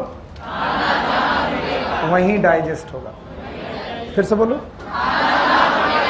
वहां डाइजेस्ट होगा। अब मैं आपसे पूरा सिस्टम एक बार बनाने के लिए बोल रहा हूं। बक्कल चैम्बर याद है? ईसोफेगस याद है? ओके। स्टमक याद है? Thank you very much. Duodenum याद है? यस। जेजनम याद है? सीकम कोलोन याद है? यस। आप सुनो, हमें मालूम है पूरी एलिमेंट्री कैनाल तुम्हें याद है। अब मैं जो जो बातें लिख रहा हूं डाइजेशन पढ़ाने के पहले, वो अपने आप को इंफॉर्मेशन दो। Large intestine, least role, least role, least role मतलब no role in digestion. Digestion में लार्ज इंटेस्टाइन का रोल बहुत कम है या फिर नहीं है। मतलब कौन कौन पिक्चर से बाहर? Caecum, ascending Cola, transverse Cola, descending Cola, sigmoid Cola, rectum, anus का डाइजेशन से कोई लेना देना नहीं। अगर है भी तो बहुत कम। मर जाओ तुम, बदतमीज जमाई ले रहे हो। फिर से बोलो, लार्ज इंटेस्टाइन का डाइजेशन। मैं बहुत सारी समस्याएं तुम्हारी दूर करने की कोशिश में हूं, क्योंकि डाइजेशन तो तुमको बहुत टीचर पढ़ाते हैं, पर स्टेक कितना रहेगा वो बताएगा एग्जाम का समय, और वो बताएगा बिना पढ़े आपको कितना आता है। और वो जब भटकती हुई आत्मा कोई तुमसे मिले और तुम उसे पढ़ा दो, तब है डाइजेशन तुमने सही पढ़ा। बताओ, लार्ज इंटेस्टाइन का डाइजेशन में लीस्ट। फिर से बोलो, लीस्ट। याद रखना, बक्कल चैम्बर में डाइजेशन होगा। बक्कल चैम्बर में डाइजेशन क्यों होगा? क्योंकि यहां खाना थोड़ी देर ही सही पर रुकेगा। जब तक चबाओगे खाना रुकेगा, तो यहां पर डाइजेशन होगा। फेरिंग्स में नहीं होगा, क्योंकि pharynx is a passage. Pharynx में डाइजेशन नहीं होगा, क्योंकि ये पैसेज है। पैसेज मतलब वो रास्ता है जिससे खाना जा रहा। इसीलिए ईसोफेगस में डाइजेशन नहीं होगा। याद रखना, क्योंकि ईसोफेगस भी आपका एक पैसेज है। बोलो क्या है? पैसेज। फिर आया स्टमक। स्टमक में डाइजेशन होगा। स्टमक में डाइजेशन होगा वेल, क्योंकि यहां खाना 4 से 5 घंटे रुकेगा। यस और नो? और इसके बाद स्मॉल इंटेस्टाइन में खाना रुकेगा, और उसमें भी सबसे ज्यादा डिओडेनम। बोलो कहां पर? तो भैया स्मॉल इंटेस्टाइन में डाइजेशन होगा, बिल्कुल होगा। और जो लोग डाइजेशन को बड़ा हुआ समझ रहे थे, उन्हें लगा केवल डाइजेशन कितनी जगह होगा? 3। Buccal chamber, stomach, small. और आज मैं आपके हाथ में एक सूत्र देता हूं, एंड दिस सूत्र इज 3, 2, 5। 3 में 2 जोड़ो तो 5। पक्का? 3 जगह होगा डाइजेशन, 3 जगह होगा। Buccal chamber, stomach, small. 2 प्रकार का होगा, मैकेनिकल एंड केमिकल। तो बक्कल में भी कितने प्रकार का? 2 प्रकार। स्टमक में भी, स्मॉल इंटेस्टाइन में 2। बताओ, स्मॉल इंटेस्टाइन में डाइजेशन कितने प्रकार का? 2। कौन कौन? Mechanical and chemical. Buccal chamber में मैकेनिकल एंड केमिकल, स्टमक में मैकेनिकल एंड केमिकल। 3 जगह, 2 प्रकार, और इसमें 5 जूस इन्वॉल्व होंगे। कितने? 5। नाम बता पाओगे? बोलो। Saliva, gastric juice, intestinal juice, bile juice, pancreas. अच्छा बताओ, डाइजेशन 5 महीने बाद पूछें? बोलो 3, 2, 5। दिमाग लोगों का खराब। ये क्या? बोले बस इतना ही है डाइजेशन। कितनी जगह? कितने प्रकार? कितने जूस? 5। अगर ये तुम कर गए तो तुम्हें हवा नहीं लगेगा। अपसेट डाइजेशन 3 जगह पढ़ाओगे, एक कहाँ पढ़ाओगे? Buckle chamber. और कितने प्रकार का पढ़ाओगे? स्टमक में 2 और इंटेस्टाइन में 2, और कुछ पढ़ा ही नहीं पाओगे। एक मैकेनिकल और केमिकल में चाहिए जूस। क्या चाहिए? जूस। तो बक्कल चैम्बर में सलाइवा, स्टमक में गैस्ट्रिक और इंटेस्टाइन में 3 2 अरे 1 2 3 कौन? Bile juice, intestinal juice, pancreatic. मर जाओ तुम बदतमीज कहीं के, ऐसे सो रहे। हाँ फिर से बोलो, बताओ। बक्कल चैम्बर में 1 जूस, बोलो सलाइवा। स्टमक में 1 जूस, बोलो गैस्ट्रिक जूस। इंटेस्टाइन में 3 बाइल जूस, पैनक्रियाटिक जूस। बताओ इंटेस्टाइन दुनिया में सबसे ज्यादा डाइजेशन करेगी? Yes sir. ये कोई पढ़ने की चीज है? ये तो खुद चिल्ला चिल्ला के बोल रही। सब लोग 1 जूस से काम चला रहे, हम 3 जूस। तो जो कुछ बचेगा उसको चटनी बना देंगे। कौन? इंटेस्टाइन। तो बताओ डाइजेशन कहाँ कंप्लीट होगा? Small intestine. पन्ना काहे कि नहीं? कुछ बचा नहीं है, अब कुछ नहीं बचा। जो हम ये परिभाषाएं तैयार कर रहे हैं तुम्हारे सेक ऑफ कॉन्फिडेंस के लिए, कि तुम्हें ना लगे बहुत कुछ पढ़ना है। Formula is 3 2 5। व्हाट इज 3 जगह डाइजेशन होगा। कितने प्रकार से? कितने जूस? 5। तो पहली जगह बक्कल कैविटी या फिर digestion in oral cavity. Digestion in oral cavity. तो 3 जगह में पहली जगह उठा ली हमने। That is also known as buccal chamber और बक्कल कैविटी।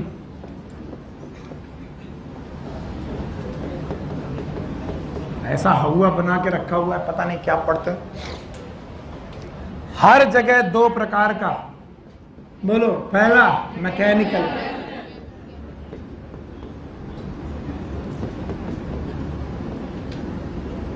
दूसरा केमिकल। तो बक्कल चैम्बर में दोनों प्रकार का digestion, mechanical and chemical. First of all mechanical का पहला step mastication, also known as chewing, चबाना by the help of teeth. मैं चाहूं तो यहां टाइम ले सकता हूं, लेकिन लेऊंगा नहीं, जल्दी से पूछूंगा। कितने टीथ? 4 3 incisor, premolar, molar. चबाने के लिए प्रीमोलर और मोलर, काटने के लिए इंसाइजर, सीयरिंग करने के लिए। थीकोडोंट याद है? डायफॉइडोंट याद है? पक्का? हेट्रोडोंट याद है? इसी दिन के लिए टीथ पढ़ाए गए थे कि जब सर पूछें कि डाइजेशन में टीथ का रोल क्या है, तो बताओ केमिकल की मैकेनिकल, और उसमें भी मैस्टिकेशन। मैस्टिकेशन मतलब चूइंग। इसके बाद मिक्सिंग। जब आप खाना चबा रहे होते, काट रहे होते, चबा रहे होते, उसके बाद खाना मिक्स हो रहा होता है। मिक्सिंग के लिए चाहिए सलाइवा। इसी दिन के लिए 3 ग्लैंड पढ़ाई गई थी, याद है? पैरोटिड ग्लैंड, सब मैक्सिलरी, सब मैंडुलर। पक्का?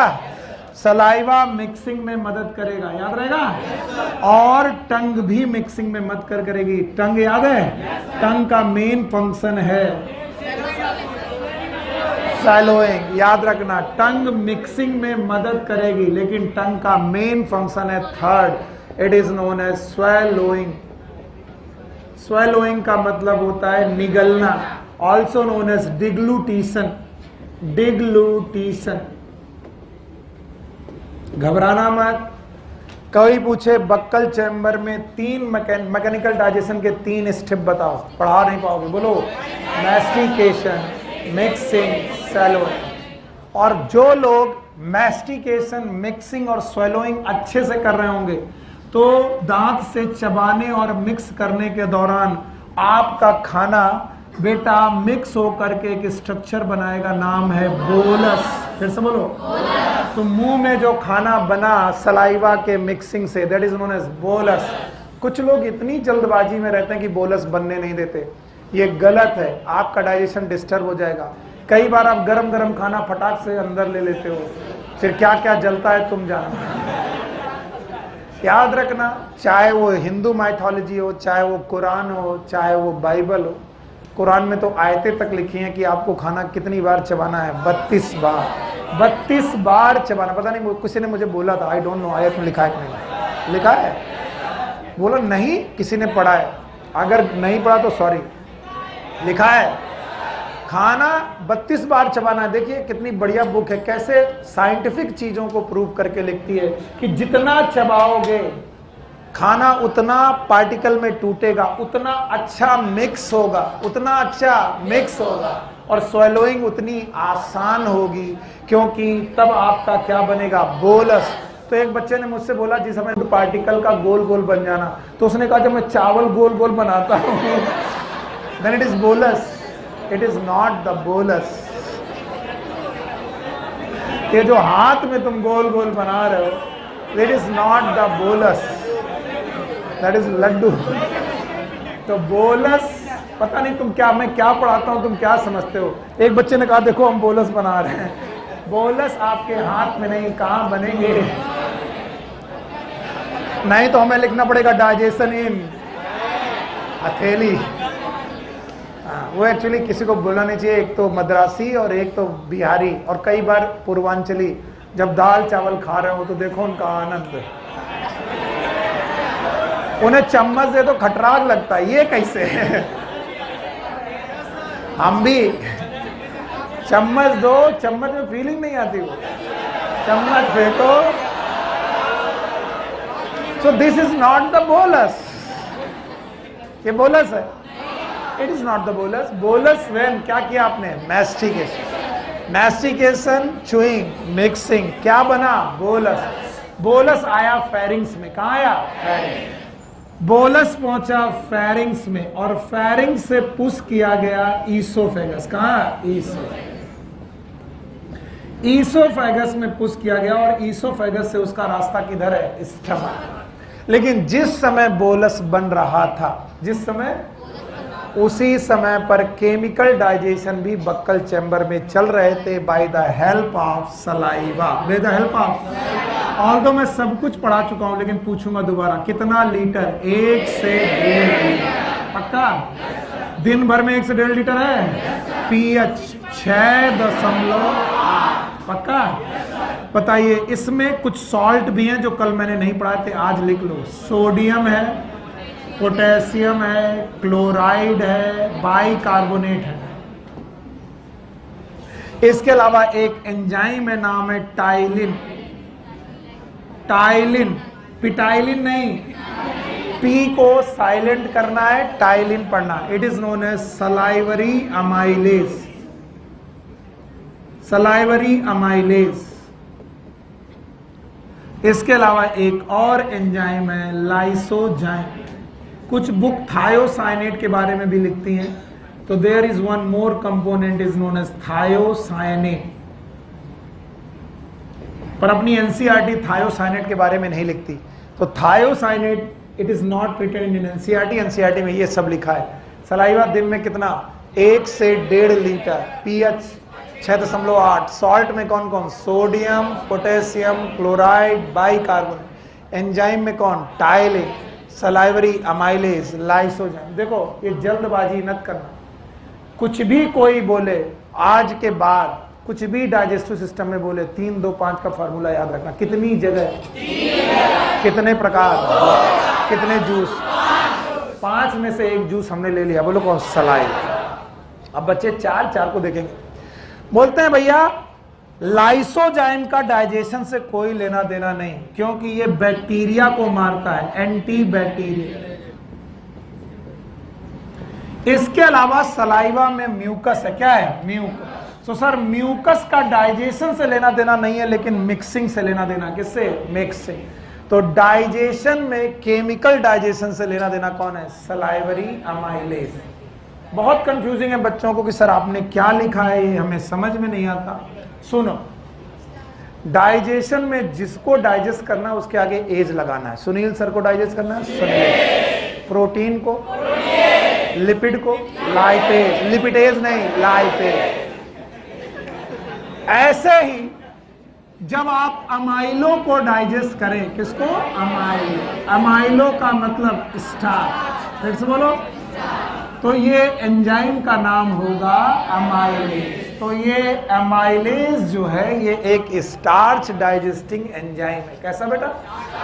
चूंकि ये सलाइवा में प्रेजेंट है। कहां प्रेजेंट है? Saliva, that's why it is known as salivary amylase. और ये बड़े कमाल का एंजाइम है क्योंकि आपके माउथ में प्रेजेंट 30% स्टार्च को ये डाइजेस्ट कर देता है। 30% स्टार्च को ये माउथ में ही डाइजेस्ट कर देगा अगर आपने माउथ में खाना रुकने दिया मतलब कितनी बार चबाया? 32। तो जो लोग बोलेंगे मैं हर बंदे के मुंह में 30% डाइजेस्ट हो जाता है, नहीं, कुछ जल्दी में रहते हैं उनमें 5 या 7% हो पाता है, जल्दबाजी में नहीं। तो जो आपकी हॉली बुक्स लिखती हैं वही करो, खाना बहुत आराम से खाओ। सर आप समझ नहीं रहे हो, अगर हम आराम से खाएंगे सामने वाला निपटा देता है। एक थाली में 4 लोग खा रहे, मिठाई आई, अब आप सोच रहे हो सुनील सर ने बोला, आपने एक छोटा सा पीस उठाया, दोबारा देखा, तो आप कई बार क्वांटिटी पे ज्यादा विश्वास करते हो बजाय क्वालिटी। या तो ये करो कि हाथ में ले लो, क्योंकि हम जिस देश में रहते हैं वहां सभ्यता नाम की चीज, वहां तो जितने जल्दी पेट भर जाए उतना अच्छा है। हाँ, तो बताओ आपका सलाइवरी अमाइलेज कैसे डाइजेशन करता है, उसका एक इक्वेशन लिखा है। बोलते हैं आपके फूड में प्रेजेंट स्टार्च 6.8 pH में, 6.8 pH में salivary amylase that is ptyalin की प्रेजेंस में, किसकी प्रेजेंस में? टाइलिन की प्रेजेंस में बेटा डाइसैकेराइड में चेंज होता है। किसमें? डाइसैकेराइड। और इस डाइसैकेराइड का नाम माल्टोज है। फिर से बोलो, माल्टोज। याद रखना, स्टार्च अगर आप, देखो यार गलती मत करो, मेहनत कर रहा हूं, 1 सेकंड भी नहीं रुका हूं उतनी देर से। अगर आप स्टार्च को ऐसे खाओ तो इट इज टेस्टलेस, आलू को चाटो टेस्टलेस है। पर अगर आप स्टार्च को चबाते रहो तो ये चबाते किसमें कन्वर्ट होगा? माल्टोज। और माल्टोज है स्वीट, ये माल्ट शुगर है, माल्टोज स्वीट। तो अगर आप रोटी या आलू को बहुत देर तक मुंह में चबाते रहो वो मीठी लगेगी। क्यों? क्योंकि आपके सलाइवरी अमाइलेज ने 30%, पूरा की 30% जो है वो डाइजेस्ट कर दिया है आपके, किसको? स्टार्च। तो रूल लिखो ध्यान से, सही से अपने दिमाग में लिखो, मैं लिखवाऊंगा कुछ नहीं। प्रोटीन का डाइजेशन बक्कल चैम्बर में, लिपिड का डाइजेशन, न्यूक्लिक एसिड का डाइजेशन, केवल एक चीज का डाइजेशन, और स्टार्च इज कार्बोहाइड्रेट। कार्बोहाइड्रेट का डाइजेशन होगा। स्टार्च को डाइजेस्ट करने वाले एंजाइम का नाम सलाइवरी अमाइलेज। तो पूरे डाइजेशन का 30% की स्टार्च का, स्टार्च का 30% डाइजेशन आप माउथ में कंप्लीट कर लेते हो, और इसके बाद खाने से कहते हो आगे बढ़ो। आगे बढ़ता हुआ खाना कहाँ जाएगा? ईसोफेगस। और ईसोफेगस में खाना रुकेगा नहीं, वरना ट्रैफिक जाम। इसलिए खाना तुरंत कहाँ पहुंचेगा? स्टमक। तो 3, 2, 5 में एक जगह खत्म, बोलो कहाँ? हाँ, बक्कल चल। दूसरी जगह स्टमक।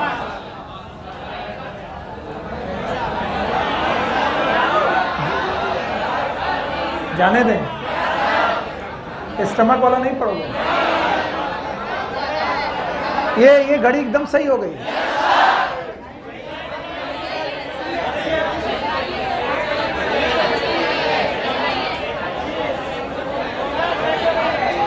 जाओ जाओ।